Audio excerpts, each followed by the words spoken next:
Hey guys, this is Andrew with rockclass101.com, and in this week's ukulele lesson, Matt's going to be teaching you a very beautiful arrangement of Ocean Eyes. Now, with this arrangement, he has stripped it down a little bit to make it more simplistic, and in essence, what he's done is he's made it a more beginner-friendly arrangement. I'd say this is a good piece to learn if you're kind of just starting to get into playing chord melody types of arrangements. Now, with that said, even though it is more beginner friendly, there are a couple aspects of it that are a little bit tricky. The first one is that there are a couple bar chords that you're going to encounter in this tune. So if you need help with getting proper form for your left hand. And when you're doing bar chords, proper form isn't only what's happening in front of the neck, it's also what's happening behind the neck. So if you need a recap on proper form, jump into this lesson, and I'll link it in the description box below. We've also got a secondary lesson that just covers bar chords as well. So if you need a little bit of extra help, check out that lesson too. Now, the second aspect that makes this arrangement a little bit tricky is that some of the chords actually have a bit of stretch requirement. So you can see with this chord right here, I'm fretting the 3rd fret and stretching all the way to the 7th fret. It is quite challenging if you've never done stretch chords before, so if you need a little bit of help with increasing the reach of your left hand, aka first to pinky, getting a wider reach, I'm going to put a link to a lesson that I have that has 3 exercises that you can work on. You can make it part of your daily warm-up routine, and that'll help increase your stretch of your left hand, or I should say the reach of your left hand over time. So be sure to check out those lessons. Now, let's take a step back and let's talk a little bit about this lesson. So in this video, Matt's going to be teaching you the entire arrangement, but if you want to get the tabs to print off and follow along with, that is going to be available at this link right here, or you can go to the site rockclass101.com and do a search for Ocean Eyes. Now, also on that page will be the really cool interactive on-screen tab viewer. Now, this is a great feature where you can hit play, you can watch the tab scroll across in real time, you can highlight bars to loop sections, slow it down to any speed you wish. Just a great asset in learning this tune that much easier. All right, so I'm going to go ahead and hand it off to Matt to teach you how to play this, and then I'll catch you at the end of the lesson. Hello, my name is Matt Dahlberg, and in today's lesson we're going to learn a solo ukulele arrangement of Ocean Eyes by Billie Eilish. Now let's go ahead and dive in with the first measure, and we got to talk about a couple things as we do this. So I'm going to bring the camera down so you can see my ukulele. So the first thing that we need to talk about is these rhythm hits. These rhythm hits are really complicated when you look at them on screen, but the important thing to note is if you can sing the song or you can hear it sort of being sung in your head, you can play it. It's okay to play this by feel so that you get that sort of sound of that syncopation as you go through. The rhythm hits are here as a tool for if you need it, but use your mind's eye, listen to the song, maybe even sing it to try to line up the rhythms as you go through.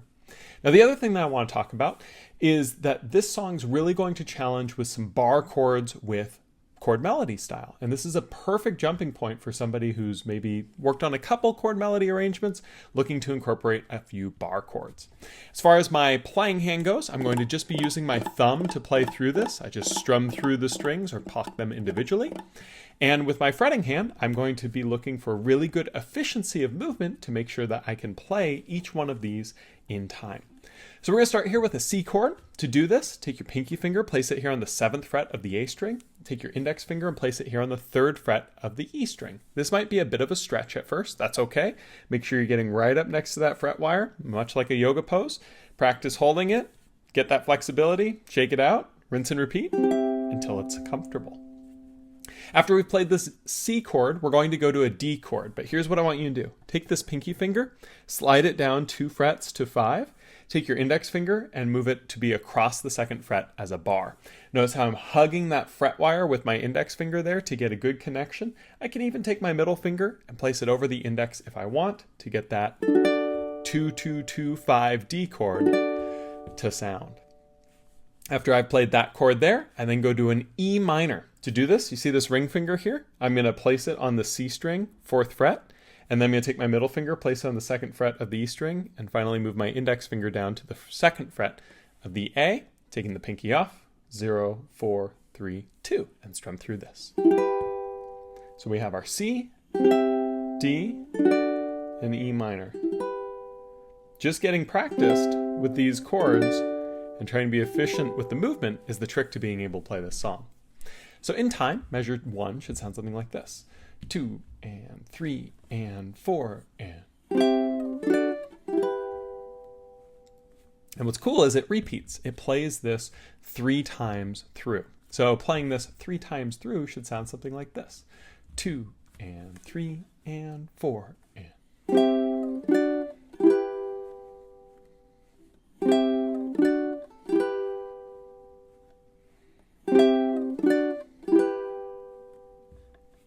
Going into the second measure here, we're going to play a G chord. Really important to play this the right way. You might be tempted to play it the way that you already know if you've played G chord before, but I want you to play it this way instead. Take your index finger, barred across the 2nd fret of the C, E, and the A strings. Again, hug that fret wire, make sure you get a good connection. Then take your middle finger and place it here on the 3rd fret, right up next to that fret wire, on the E string. Make sure that that middle finger has a nice angle to it so that it's not coming down and touching the A string.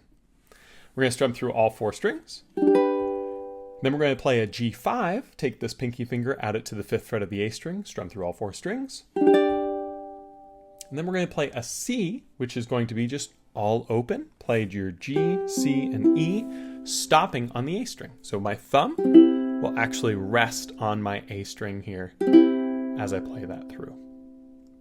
So the second measure is our G, G5, and C, alternate way.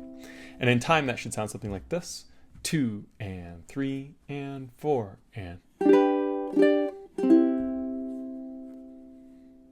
And that's the whole intro section. And when you play it all the way through, it should sound something like this.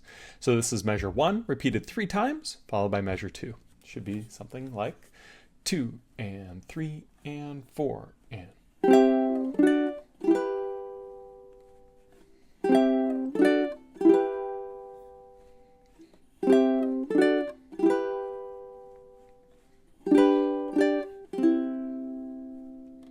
From here we go on to the verse. And what's cool about this is that main riff of the is played again and again and again throughout this tune with just little variations in the vocal line. On measure 3, the variation is going to be after we play these chords. We play our same C, same D, same E minor. But then instead of holding this through the rest of the measure, we're going to play open on the A, take the index finger off, play that, and then play 3 on the E here with the middle finger. So measure 3 in time is something like this. 2 and 3 and 4 and. Going on to the 4th measure, well, it's very familiar because it's the same as the first measure was. In time, it sounds something like this. 2 and 3 and 4 and. And the pair, measures 3 and 4, should sound something like this. 2 and 3 and 4 and.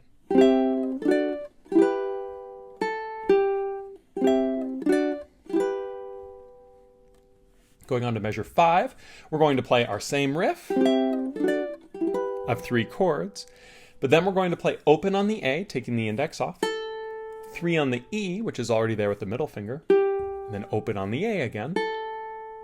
And in time, measure 5 sounds like this. 2 and 3 and 4 and.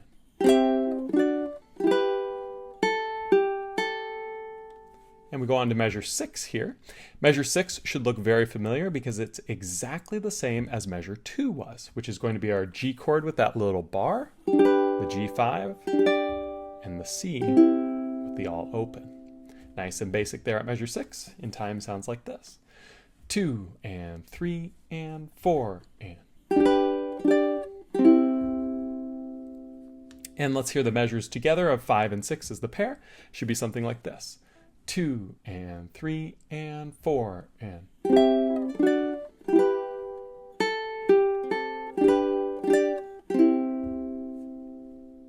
At this point, it actually repeats and goes back to the beginning. We're going to go ahead and jump ahead to measure 7 right now, and then we'll talk about how this verse has that repeat after we learned the next couple measures of 7 and 8. So measure 7 looks very familiar. It's the same as measure 6 with one small variation. So we're going to play the same G chord with the bar, G5, C with the open, and then at the very end of this measure 7, we're going to play open on the A string. So in time, 7 sounds like this. 2 and 3 and 4 and...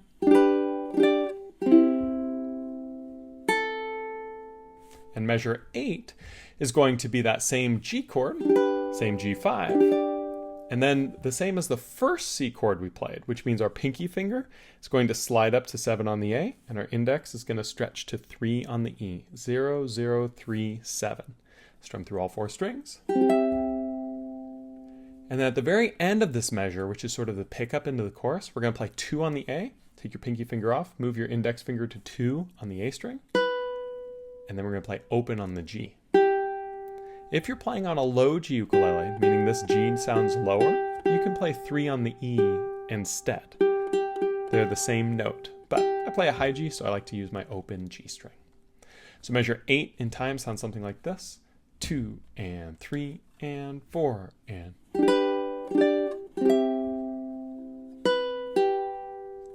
And the 2 together, 7 and 8, should be something like this.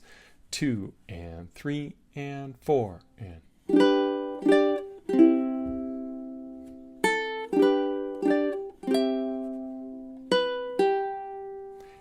Now, at this point, it goes on to the chorus, but let's go ahead and hear what the whole verse sounds like. So this is measures 3, 4, 5, 6, repeat back to 3, 4, 5, and then we skip measure 6 because that's the first ending, and we go to measure 7 for the second ending and play 7 and 8. So once again, that's measures 3, 4, 5, 6, back to 3, 4, 5, 7, 8. Should sound something like this. 2 and 3 and 4 and...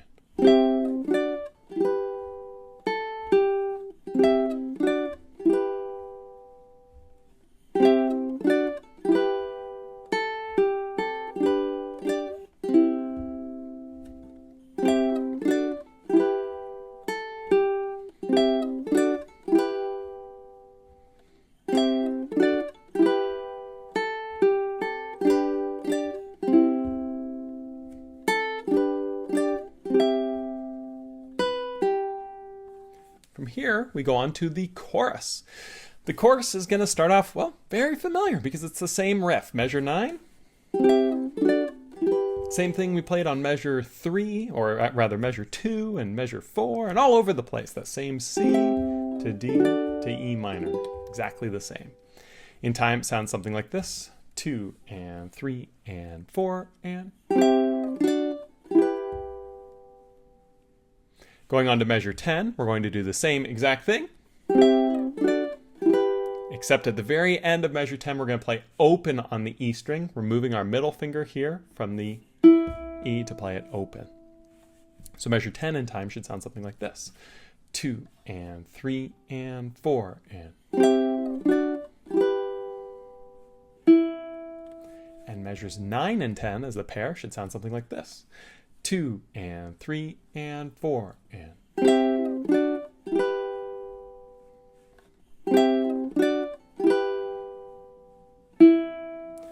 Going on to the next part here, we're going to play a different chord finally. On measure 11, we're going to play this C major 7. And the way that I like to play this is take your middle finger, place it here on the 2nd fret of the A string, strum through all 4 strings. Then, take your index finger, move it to the 2nd fret of the C string, and your middle finger is going to jump up to the 2nd fret of the E string for this little D chord. This case, only play the C, E, and A, so start your thumb between these top 2 strings, strum through. And then one of the faster parts of the song, we're going to play this E minor 11. The way we do this, E minor at 11, is we take our middle finger and we move it up to the 3rd fret of the E string, rotating our hand so that it goes straight up and down. With this previous chord, our fingernails are kind of tilted towards our shoulder. I'm going to take that index off and move the middle finger up, making the fingers go more straight up and down. Add the ring finger here to the 4th fret of the C string, strum through my C, E, and A strings together. If you strum through all 4 strings here, totally fine, still sounds great. And then I'm going to immediately play my 3 on the E and then 4 on the C. And that's a 16th note phrase, so it's really fast. Really important to get that comfortable. Then after you've done that, 3 more notes for the measure. You're going to play 4 on the C, 3 on the E, and open on the A, which are already part of what you're building. So I think this is probably the hardest measure of the song. It should sound something like this. 2 and 3 and 4 and...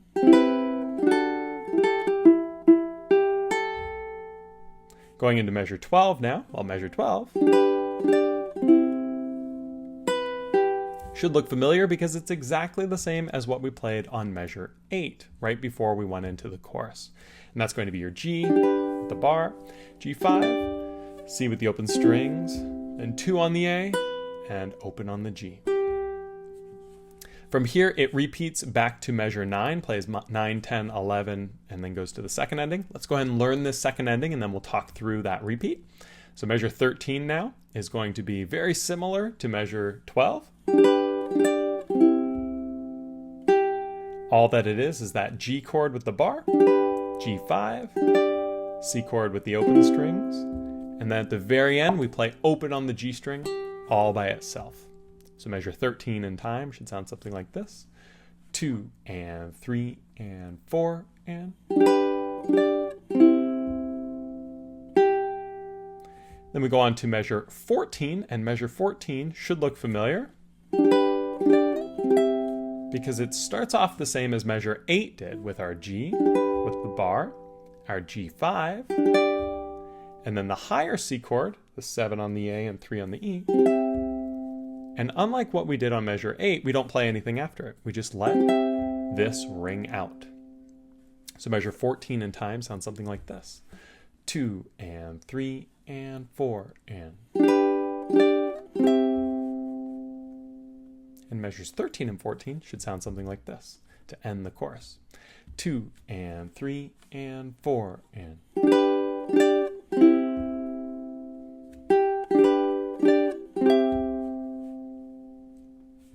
And now that you can hear the whole chorus, I'm going to play measures 9, 10, 11, 12, repeat back to 9, 10, 11, skip ahead to 13 and 14 for that second ending. Should sound something like this.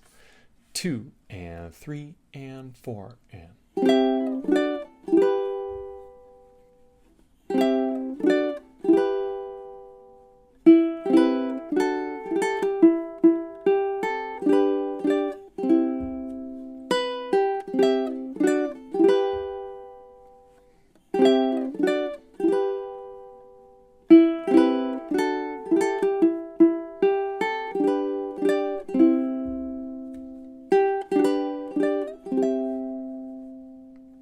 And from here, we go on to the outro. If you've learned the intro and you've learned this much of the song, you actually know how to play the entire outro, because measure 15 of the outro is exactly the same as measure 1 was, which is just our cool C chord, the D chord, and the E minor chord. And it does that 3 times. So 1 of it through should sound like this. 2 and 3 and 4 and... And playing it 3 times through, which is the way we want to be doing it when we're practicing, should sound something like this. 2 and 3 and 4 and...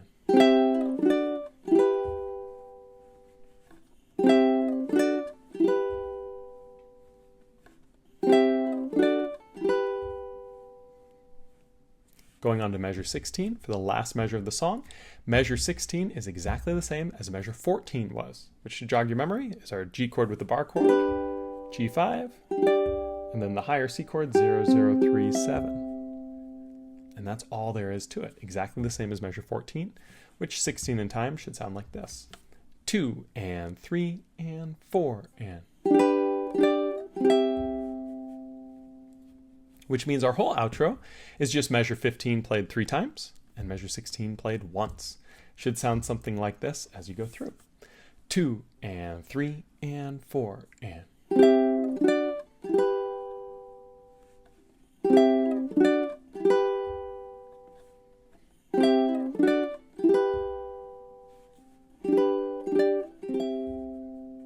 And that is the end of Ocean Eyes.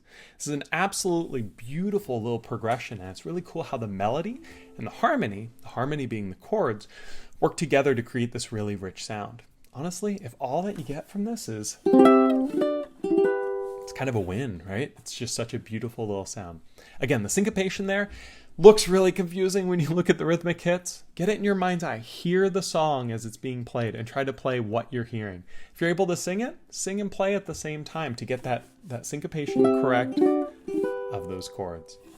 As always, if you have any questions, feel free to leave them down in the comments below. I look forward to seeing you next time on the next lesson here on Rock Class 101. Thanks so much. All right, guys, so this week's ukulele lesson was a ton of fun.